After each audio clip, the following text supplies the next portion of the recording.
Et pour nous parler de ce sujet plus en profondeur, nous avons le plaisir d'avoir avec nous par téléphone Monsieur Antoine Bourdette, qui est notre expert en tourisme. Bonjour. À vous et à tous les téléspectateurs.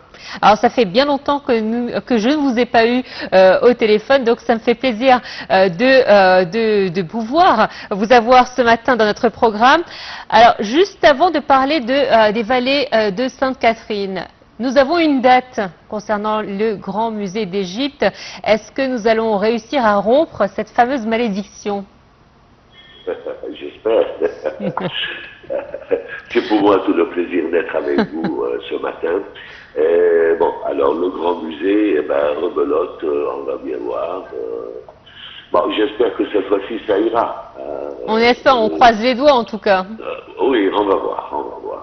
Alors, oui, pour revenir à notre sujet principal, parce que je sais que nous allons énormément parler du Grand Musée durant les prochaines émissions. Alors, les vallées de Sainte-Catherine, où est-ce qu'elles se situent par rapport au monastère de Sainte-Catherine? C'est autour. Vous savez que la partie du sud du Sinaï, on est dans la partie centre, pas centre, sud du centre du Sinaï. C'est la zone de montagne, c'est la plus grande, les plus grandes chaînes de montagne qu'il y a en Égypte, les plus hautes altitudes. Et ben c'est autour du monastère, le mont Moïse, le mont Sainte-Catherine. C'est les vallées qu'il y a entre les montagnes autour de toute cette zone. Ça commence à partir du nord de Sharm el-Sheikh et ça va jusqu'à à peu près au niveau de El-Dor, c'est le triangle sud du Chine. Et pourquoi elles étaient fermées au public?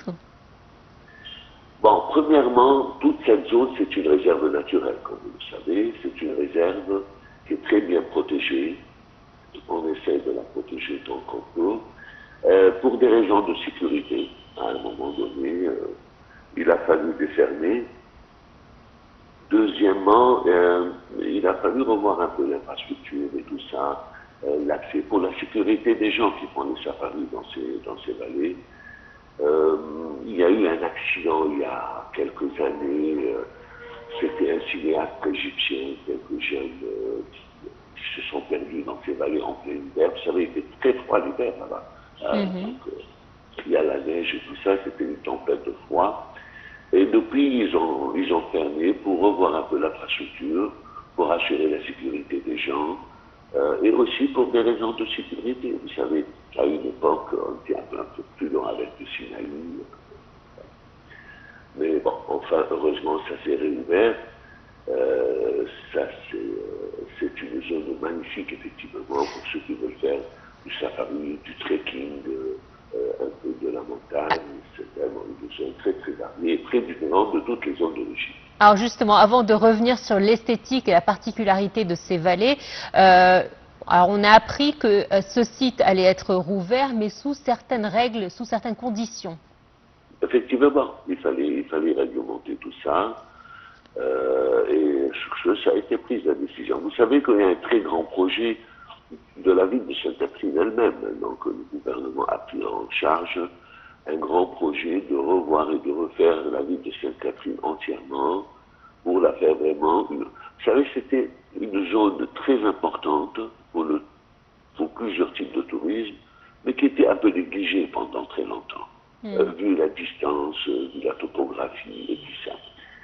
Mais depuis quelques années, une initiative, comme beaucoup d'autres dans le pays, c'était de refaire toute cette ville, refaire toute l'infrastructure, les routes et tout, et remettre cette zone de nouveau sur la carte mondiale du tourisme et de l'attraction.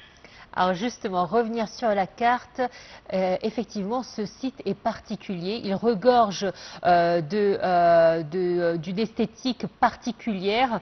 Les touristes aiment y aller pour plusieurs raisons, des raisons spirituelles, mais pas que. Pouvez-vous nous en dire plus? Oui, l'avantage de cette zone, effectivement, c'est qu'il y a le côté tourisme spirituel, ça c'est sûr, donc les gens de pèlerinage, tout le tourisme qui est au Sinaï et qui va faire des visites du monastère et le côté religieux, de l'importance du lieu. Il y a le tourisme religieux, le tourisme de pèlerinage qui vient visiter les différents lieux saints de l'Égypte, et puis le Sinaï, et puis souvent ils continuent leur séjour traversant le golfe Aqaba pour aller en Jordanie, continuer le pèlerinage, et autrefois aussi finir sur les lieux saints d'Israël, en Israël et en Palestine. Bon, ce secteur est un peu annulé en ce moment vu les événements. Donc c'est un lieu très important pour le tourisme spirituel. D'un autre côté, la topographie et le côté montagne, c'est une zone de montagne magnifique. Il y a le tourisme des gens qui aiment faire du montagne, ce qui aiment faire du safari, ce qui aiment faire du trekking. C'est un côté, un tourisme très important. Et en Égypte, c'est un des lieux idéaux vraiment pour faire ça.